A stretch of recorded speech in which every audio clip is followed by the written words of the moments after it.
Ladies and gentlemen, welcome to a new episode of Real Business Roundtable. Today, we're going to talk about shoot from the hip sales. What does that mean? I don't even know what it means, but we're going to get into it. Shoot from the hip sales means capitalizing on all opportunities when you get the attention of a decision maker. During the day-to-day operations and sales, you will typically see this brainwashed structure and rigid, must follow this pattern, go into my funnel, blah, blah, blah. Nobody cares. We are humans and should be flexible. The market that you're talking to is typically busy on a day-to-day basis, right? Absolutely. They don't have time to talk to you, but when you as a business development person, salesperson, whatever, when you get the decision maker on the phone, when you're trying to set an appointment, listen. When you're trying to set an appointment and you're able to get a busy decision maker on the phone, if the prospect has questions, answer them. Don't keep saying, well, that's a great reason to have a meeting with Joe. That busy prospect is right here and now and has a question about what it is. I had this happen. That's why I sent in. I'm trying to connect the shoot the hip. Shoot from the hip, meaning if you have the prospect on the phone, right, and you're biz deving, you're setting up an appointment, and they're like, well, yeah, how long would something like this take? And always traditionally, the people trying to set the bullshit Zoom meeting, Google Hangouts meeting for the rep is avoiding setting the appointment. Now, very different situation from my appointment setter. So if you're watching, it's a different situation for what we do. But I'm talking about the guys that set Zooms, like Zoom meetings. If you have the prospect on the phone and they're asking key buyer questions, how much is this? How long is the process? Hold on. Rather than doing the traditional trying to push the meeting, because they get paid on meetings, right? Yeah. You should give your business development folks authorization to sell. That's if the prospect is like, hey, I don't got time. I work on the road. I'm catching a flight. I'm going to be here, there. I don't even know. I can't book a meeting. You can't argue with me because the sit rate on Zoom meetings and video meetings is dog shit.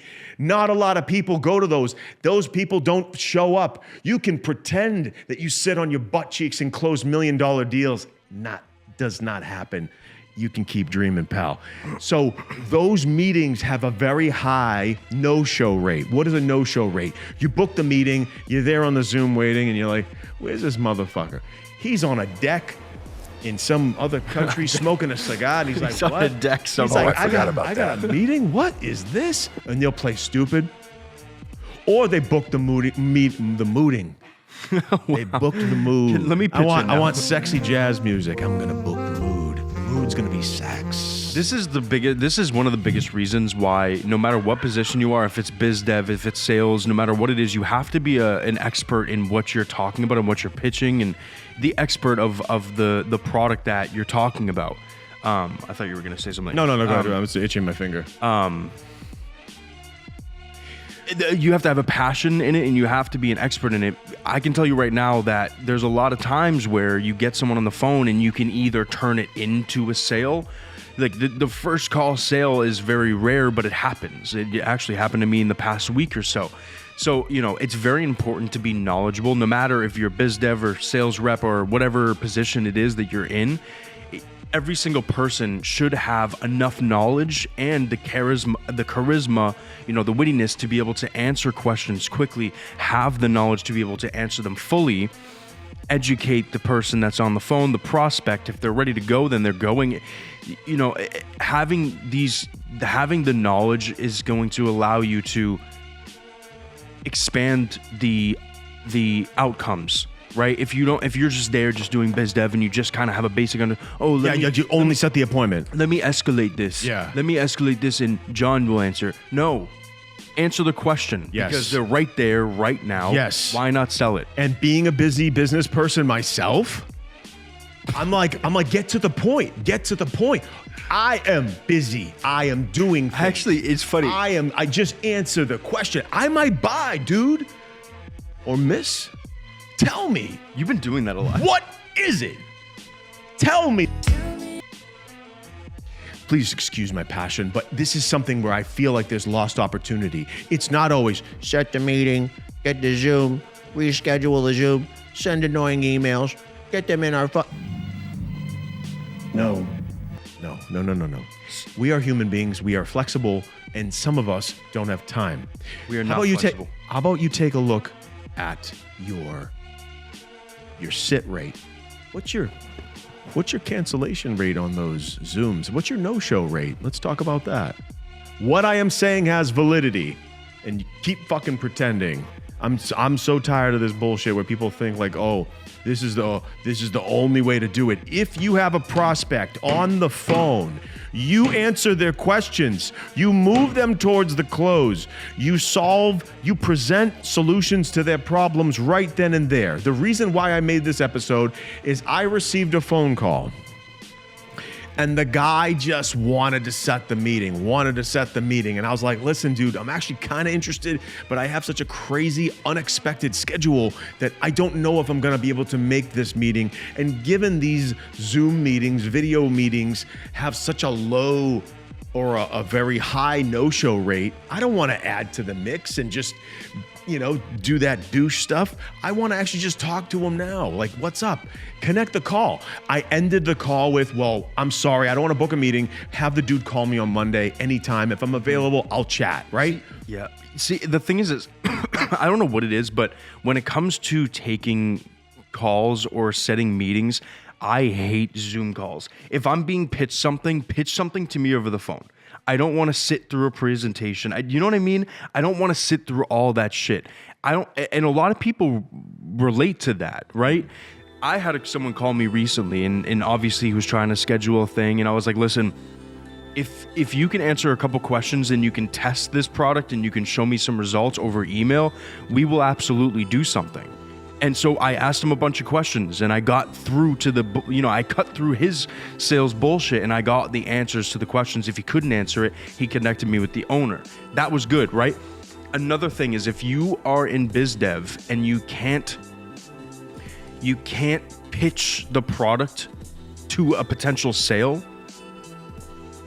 make sure, and this is both owner and biz dev person listening, make sure there's an option to connect to the owner immediately. Whenever I have any sales rep working with me, one major thing that I do is I make sure that I'm on call and available if they're selling. Now, okay, I'm going to reword that. They have the option to get me on the call when they're selling. If they get someone on the phone and that person asks a question that they can't answer, they're going to ping me. If I see it and I'm available, I'm going to hop in there and I'm going to close it. That's also another option that's really big because, again, I hate getting on Zoom calls. As a business owner, as someone who's selling it, I hate it. I want to talk to you on the phone because it makes sense. Once we become acquainted and there's interest, then sure, let's meet in person, but we can get on a Zoom call. That's fine. But my issue is the no-show rates on Zooms have historically been dog shit. Actually, and then sometimes these companies try to like send you like a little like almost like a threat or to like they go, if you miss this meeting, there's no rescheduling it. I'm like, what are you doing? You're contacting me trying to get money from me, dude. Like, if I can't make the meeting, I have an emergency or something happens. Like, I'll try to make the meeting, but I'm busy running all now multiple companies. I'm doing bunch of things. Yeah, I'm on the phone with these developers. It's all good. It's all good. But now, like my bandwidth and availability has really just come down really, really tight now. I jumped on a call yesterday with Jake and the team. And he was really surprised to see me. I'm like, hey, man, I'm here. I don't have a meeting right now. Let me jump on. What's going on? But typically, I am fucking back to back, follow-ups.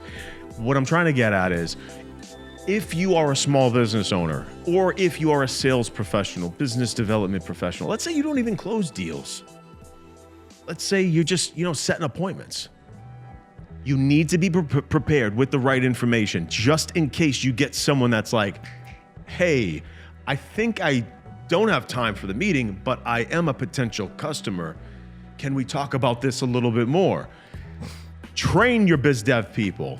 Train them and get them prepared to answer those questions that will help them facilitate and provide what those people need. And get as close to the deal as possible. Yeah, they're limited on time.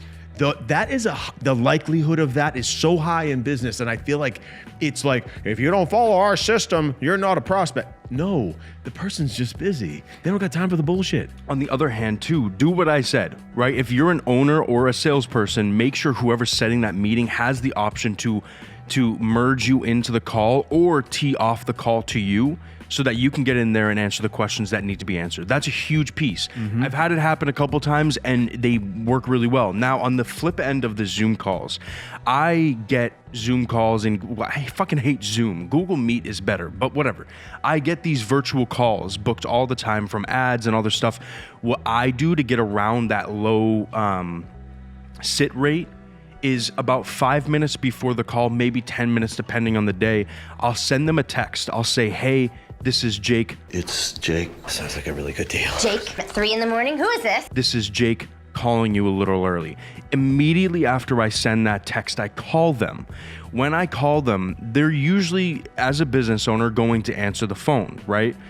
Now, it doesn't say my caller ID. It doesn't say, whatever the thing is. It doesn't say like a random name. After I text them, I said, hey, this is Jake. It says maybe Jake. So that means in their head, if people know how their phone works, they might have had a conversation with this person before. Mm-hmm. They're likely going to answer. There's different strategies that you can do to get these people on the phone, but that always works for me. Send them a text. Hey, this is Jake, calling you a little early. Period. Send. Call them, hey, whatever, blah, blah, blah, have the conversation. I got out of my prior meeting a little early, just wanted to call you, hope you don't mind. They don't mind. They never have like, oh, well, I wanted to get in the Zoom. Well, this is a little bit easier. Why not? We'll just continue the conversation here. We can schedule a Zoom after, and then just get right into it. Yep. That's the best way. I get probably 80% answers when I do it that way. If I just based all my conversations and pitches off the Zoom call, we have probably a 30 to 50, 55, 60 sit rate. It's not good. It's bad. But that's a great strategy to get around that really low sit rate. I've had Zooms set up. I'm like, let's try this bullshit that people are doing. The no-show rate was insane. I'm like, we've gone a month and we've had one fucking meeting. This is not a sound solution. Now, you can put preventative measures in, like texting them like 20 minutes before the meeting. That is good. But that sometimes also gives them a way to get out. Yeah, verifying and all that stuff. It's a double-edged sword with all that stuff. But the reason why I called this episode Shoot from the Hip Sales is because you want everybody to, like a cowboy. Cue the cowboy.